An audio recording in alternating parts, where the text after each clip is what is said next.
Hello, AP Government. How's it going? I'm Coach Fishbein. We got your Unit 3 review video in this one.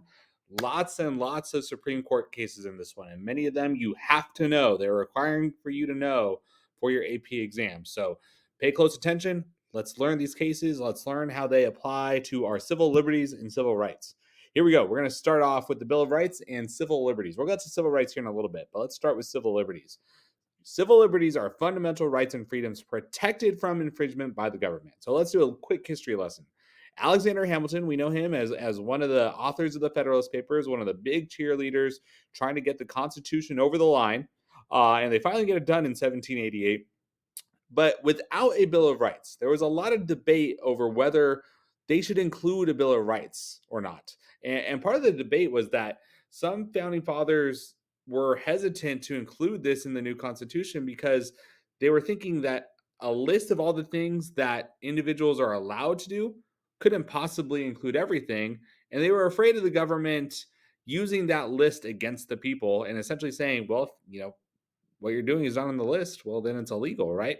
So, especially James Madison, he comes around to this idea that the Bill of Rights is something, and they use the amendment process to include the Bill of Rights eventually, 3 years after the ratification of the Constitution. Okay, so here we go. I think it's worth your time to learn and memorize the Bill of Rights. Okay, and in this video, you can see I have this red kind of like handwriting text alongside all of the first 10 amendments. And for this one, I'm going to kind of give you an assignment, right? I think it's worth your time for this video to maybe make some flashcards about these terms and these court cases that we're going to go over. Okay. So anytime in this video you see that red handwriting text there, I think that's stuff that you should probably write down because I kind of want you to memorize the first 10 amendments and I kind of want you to memorize many of these Supreme Court cases that we're going to go through. Okay. Now, for me, I remember in 8th grade at Rancho Del Rey Middle School, we had a Bill of Rights project, and that's where I learned the first 10 amendments to the Constitution. Some I'm, obviously more familiar with than others. I do need a refresher every once in a while, but I do think it is worth your time if you want to be successful in the AP Government and Politics exam for you to try to memorize and learn the first 10 amendments to the Constitution. Okay, so there they are. You're going to see this red handwriting-y text very often throughout this video. That's your cue to maybe start writing some of this stuff down. Okay. All right, let's move on. We're going to start, of course, with the First Amendment. Okay. Now, you should know when you think about the First Amendment, you should think of 5 things that the First Amendment protects or gives freedom to. Those 5 are freedom of religion, freedom of the press, freedom of assembly, freedom to petition the government, and the big one is freedom of speech. But we're going to start here today with freedom of religion. Within that First Amendment, there's 2 clauses that I want to make sure you know. The first is the Establishment Clause. The Establishment Clause is the idea that the government cannot make any sort or cannot establish any sort of official state religion. Okay, there can be none of that, right? So if you've probably heard the term separation of church and state, a lot of the times people are referring to the Establishment Clause when they're talking about how our church and our state should be separated. So this image right here, where there's a church next to an American flag, those things are separate. Those are separate entities, right? We don't have a state religion anywhere in the United States. Okay. The other clause that we want to focus on is the Free Exercise Clause, which states that you are allowed in the United States to exercise your religion freely, right? As long as it's not breaking any other laws, as long as your religion isn't telling you to go harm other people, you are entitled to the free exercise of your religion. And you can see, I like this image here because you can see this person. I'm assuming they are wearing this hijab on their head because of their religion. This entitles them to do that. The governments can't force him to take that off just because he's in the military. Okay. There's a few Supreme Court cases that go along with this idea of freedom of religion that you got to know. The first one is Engel v. Vital. Okay. This case was decided in 1962. And what the court decided on this one is that school-sponsored prayer, schools making you say a prayer at the beginning of each school day, is a violation of the First Amendment. You can't do that, right? Our schools, or at least most of our schools, are state sponsored. So if the government's telling you to pray at the beginning of the day, that's a violation of your free exercise clause, right? The other court case that I want you to know about is Wisconsin v. Yoder. This is an interesting one to me. When I was doing the research for this one, I read a lot about this one. Essentially, what happened was there's a group of Amish people back in the 60s and 70s who believed, and I'm assuming that these groups still believe this, that they want to live a very simple life, and sending their kids to school beyond around the age of 12 or 13 is a violation of their religion. They want to live a simpler life than that. And in Wisconsin, they had a compulsory education law. So this group of people, they appealed to the Supreme Court and they said, you know what? They asked them, can the school system make us send our kids to school if we don't want them sent to school on the basis of religion? And the court found that no, religion, your right to practice your religion freely, trumps the state's interest in educating its citizens. Okay, let's get to freedom of speech. Other Supreme Court case that you need to know is Tinker v. the Des Moines Independent Community School District. Essentially, these people were protesting the Vietnam War. They wanted to wear black armbands around their arms, and the school administrators didn't want them doing that. So they were interested in making sure that those black armbands were nowhere on campus. Um, this led to a lawsuit. This led to a lawsuit going all the way to the Supreme Court. And what the court ruled on this one was that schools have an interest in preventing a substantial disruption to the school day, but kids just wearing an armband is not a substantial disruption. So in this case, they ruled that your freedom of speech trumps the idea of essentially the school can't just do whatever it wants, right? Unless you're creating a substantial disruption, you are entitled to your freedom of speech on campus. Okay. Next one is Schenck v. the United States. This guy Schenck, he's not in this photo, I don't think, but he was essentially encouraging Americans to dodge the draft during World War One, and the court ruled that his actions were creating a clear and present danger, and they made him stop doing that. Okay, so that shows you where your freedom of speech ends, right? If you're creating a clear and present danger, you're not allowed to say that stuff anymore. All right, let's talk about freedom of the press. This is an interesting case as well. New York Times v. the United States in 1971. Essentially, what had happened in this one is that the New York Times had obtained a report nicknamed the Pentagon Papers that exposed how the government had covertly enlarged the scope of the Vietnam War. They were essentially doing a lot more in Vietnam than what they were telling Congress and then what they were telling the public. And these papers were going to expose what the government was doing. And the Nixon administration had tried to block the New York Times from publishing this report. But in the court case that went to the Supreme Court, of course, they said, unless there is a grave and irreparable danger that might occur through the publication of something in the press is able to print whatever it wants. So the New York Times did publish the Pentagon Papers after the case was ruled. All right. First Amendment done. Check. Let's go ahead and get to the Second Amendment. Everyone knows the Second Amendment. This is the one that gets debated all the time these days in the United States.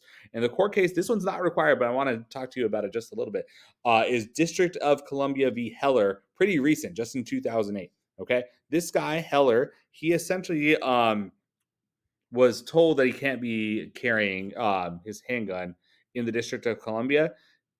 He sues to the Supreme Court, and the court ruled that that the Second Amendment makes it lawful for him to have his handgun, to have his firearms, if he's unconnected with the militia. Right? There's that part of the Second Amendment that says in order to have a militia, people are allowed to have firearms. Heller wasn't involved with any of that. He wasn't, in the military, but he believed that the Second Amendment protected his right to carry his gun, and the Supreme Court agreed with him, which expanded people's right to bear arms. Okay? All right.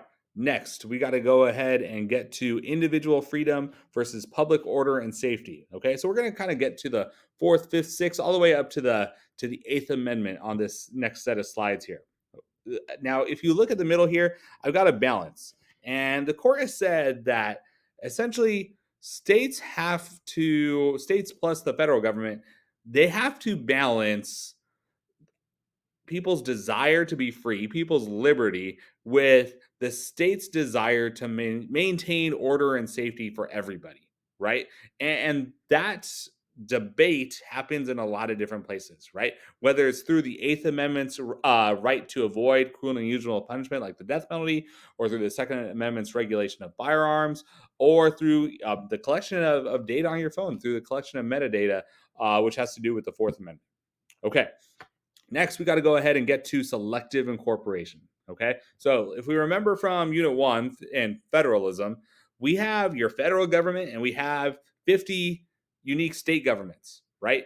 Now, when the Bill of Rights was originally composed, those 10 amendments specifically applied only to the state governments. So, or I'm sorry, to the federal government. Okay. But state governments, they were being run differently, right? Different legislators, different executives, a different court system. Throughout American history, those states made the argument that the Bill of Rights only applied to the federal government and not to the state governments. So the Supreme Court had to settle this tension, and they did this through the doctrine of selective incorporation. Now, what selective incorporation means is that instead of the court just saying, you know what, all 10 amendments, they always apply to all states all the time. They did this selectively. They decided to do this on a case by case basis. And as situations would arise, the court would say, you know what? Okay, this is going to be the incorporation of the First Amendment to the states. This is going to be the incorporation of this part of the Second Amendment to the states, of this part of the Fourth Amendment to the states. Okay. And that's where we get that term selective incorporation. It kind of like is coming as it happens. And one of the very first examples of this was a case called Gitlow v. New York back in 1925.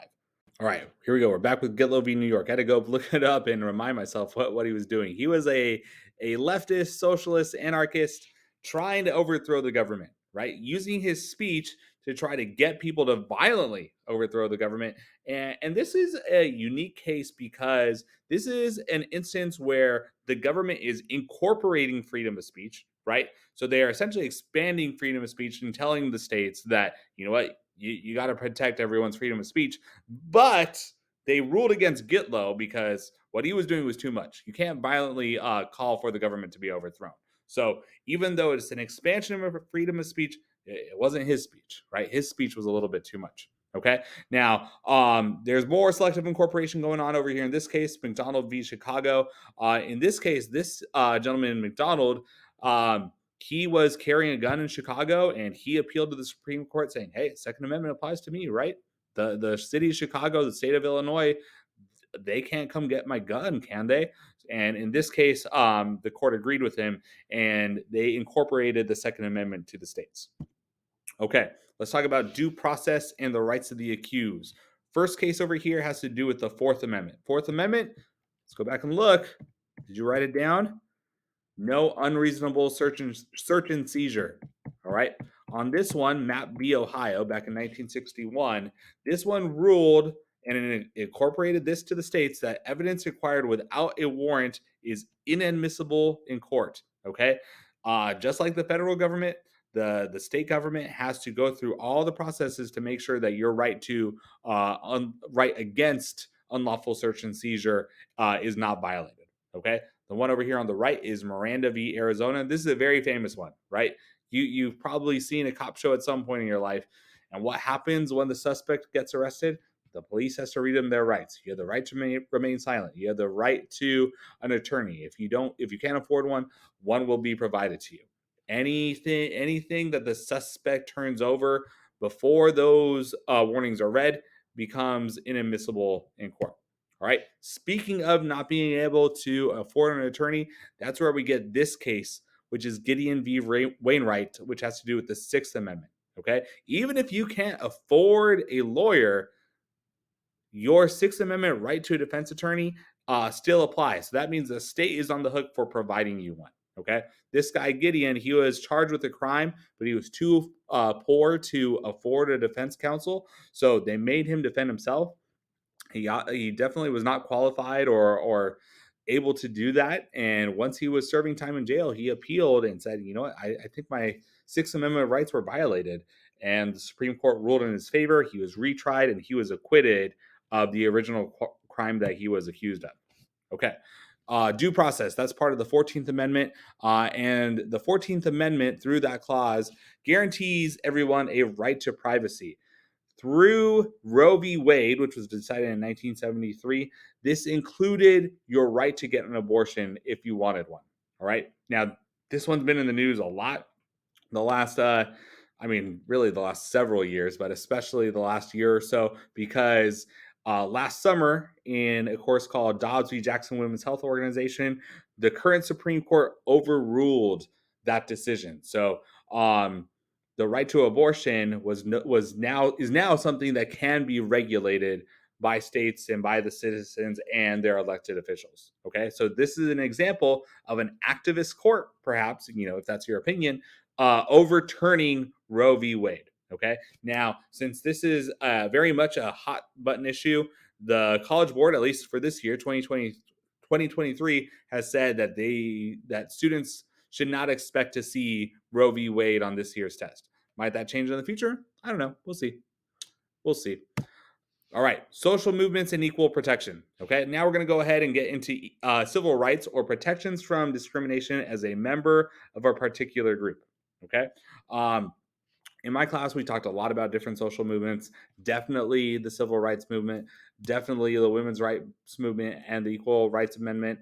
So think about those different social movements and how the government can respond to those social movements through the Equal Protection Clause of the 14th Amendment. Okay. Four that we talked about in my class were Brown v. the Board of Education. In that case, that is the Supreme Court making a ruling. And in this case, they're saying separate is inherently unequal, right? We can't have a segregated school system and be okay with that, right? So that's the court ruling. But the other examples I have are examples of the legislature doing something to expand your rights, and doing so because the citizens want it, because there's a social movement advocating for these, whether it's Title IX and the fight for equality for women, especially in places like schools and athletics, or the Civil Rights Act, or the Voting Rights Act, which of course expanded voting rights to African Americans and ensured things like poll taxes and literacy tests could not be used to disqualify them from voting. All right, now the government here's another balance here. The government has to balance the rights of the minority with the rights of the majority. Okay, in lots of different ways. Okay, and lots of times we're talking about racial minorities here. Okay, now the court has sometimes ruled that, you know what, we're going to protect majority rights. We're going to make sure that the majority, the larger group of people, they should have their rights protected. All right. Now, the worst example of this, in my opinion at least, is that the court had ruled that separate but equal, that racial segregation was okay for several decades, through originally through Plessy v. Ferguson. More recently, there was the case of Shaw v. Reno, which held that redistricting based on race must be held to a strict scrutiny, but they didn't, ban it out entirely. All right. So those are two examples of the court ruling to protect majority rights. Now, there's also obviously examples of the court protecting minority rights, and Brown v. the Board of Education is probably the best example we have of that, right? Saying to racial minorities, you know what, you have a right to go to an integrated school. A segregated school system is not something that is protected by the Constitution. All right. Last one here. We're going to talk a little bit about affirmative action, or a policy designed to address the consequences of previous discrimination by providing special consideration to individuals based upon their characteristics, such as race or gender. All right. Now, on this one, the debate is kind of, is the Constitution colorblind or not? Okay. Now, Brown v. You better know Brown v. Board of Education. It comes up a lot in the course and exam description. This is an example where the court has ruled that racial minorities are protected from discrimination, but they are not entitled to a leg up, right? You can't receive preferential treatment for being a racial minority. And the case that I think that illustrates that the best is Regents of the University of California v. Bakke. back in 1978, where essentially a gentleman by the name of Baki, sorry, I don't have his first name, but he was denied admission to the UC Davis School of Medicine on their basis of using racial quotas to try to create a diverse student body. And he complained about that, and it goes to the Supreme Court. And the court rules in his favor and says, you know what? That's kind of giving racial minorities too much of a leg up. Constitution does not protect that. So he was actually admitted to the School of Medicine after that ruling was made. All right, Unit 3, kind of a quick one. If you know the Supreme Court cases, I think you should be golden here in Unit 3. All right, make those flashcards. Make sure that you know a little bit about all those quick cases. Make sure you know those amendments. Make sure you know the Bill of Rights. The 14th as well. 14th is a really big one. And I think you should be good on your AP exam. Thanks so much for watching, everybody. Unit 4 is going to be coming soon. Thank you so much for your support. Don't forget to like and subscribe. See you guys in the next one. Bye.